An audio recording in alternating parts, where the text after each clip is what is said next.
شیخ شہباز عربی دوم کے طالب علم یہ نکاح و طلاق کا اسلامی نظام اس عنوان پر تقریر پیش کریں گے۔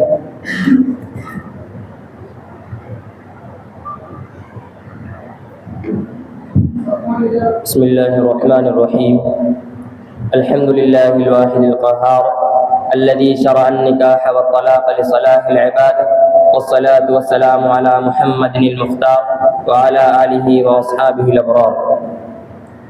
صدر محترم، معزز اساتذہ کرام اور میرے عزیز ساتھیوں، نکاح و طلاق کا اسلامی نظام صرف علمی یا قانونی موضوع نہیں بلکہ مسلم معاشرے کی جڑوں سے جڑا، نسلوں کی اصلاح سے وابستہ اور محبت و مروت سے لبریز ایک ایسا خدائی نظام ہے جو گھر بساتا بھی ہے اور بوقت ضرورت شرافت سے رخصت بھی کرتا ہے۔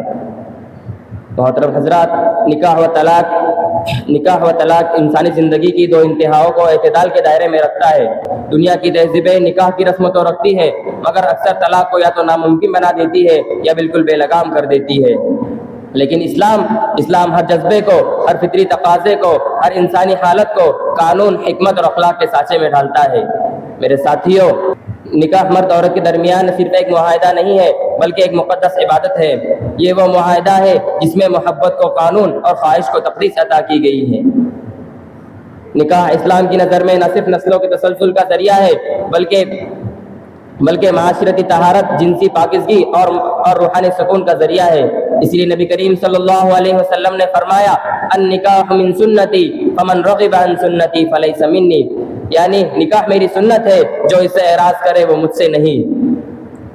اسلامی نکاح نہ خرچ کا محتاج ہے، نہ شاندار دعوت کا، نہ ڈی جے کی گونج، نہ مہنگے کپڑے، نہ فیشن کا طوفان، صرف ایجاب و قبول، دو گواہ، حق مہر اور تقوی کا عزم ہے۔ محترم سامعین، ہمارے نبی صلی اللہ علیہ وسلم نے کہا، سب سے بابرکت نکاح وہ ہے جو سب سے آسان ہو۔ اب آئیے دوسرے دروازے کی طرف جو اذیت ناک مکان سے کھلے میدان کی طرف کھلتا ہے، وہ دروازہ طلاق ہے۔ طلاق کوئی خوشی کا موقع نہیں، لیکن جب دو دل اجنبی بن جائے، زبان تلخ ہو جائے، رویے زہر بن جائے، تو اسلام اس درد کا بھی حل دیتا ہے، وہ عزت کے ساتھ، احسان کے ساتھ۔ قرآن کہتا ہے، فَإِمْسَاكُمْ بِمَعْرُوفٍ أَوْ تَسْرِيحٌ بِإِحْسَانٍ، یا تو اچھے طریقے سے ساتھ رکھو یا بھلے طریقے سے رخصت کرو۔ طلاق غصے میں استعمال کرنے کا آپشن نہیں، جب ساری تدبیر اکارت چلی جائے تب سمجھ بوجھ کر اٹھانے لائق قدم ہے۔ کچھ مفکرین کہتے ہیں اسلام عورت کو طلاق کے ذریعے کمزور بناتا ہے۔ میں کہتا ہوں، کیا کوئی مذہب ایسا ہے جس نے عورت کو نکاح میں اختیار دیا؟ قرآن نے دیا۔ کیا کسی معاشرے میں شوہر کے نالائق بننے پر عورت کو خلا کا حق ملا؟ اسلام نے عطا کیا۔ یہ وہ نظام ہے جو عورت کو پاؤں کی جوتی نہیں، دل کا سکون، گھر کی ملکہ اور معاشرے کا ستون سمجھتا ہے۔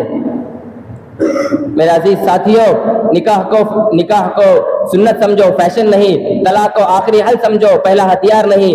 عورت کو عزت دو، بوجھ نہیں۔ آئیے ہم سب مل کر اسلامی نظام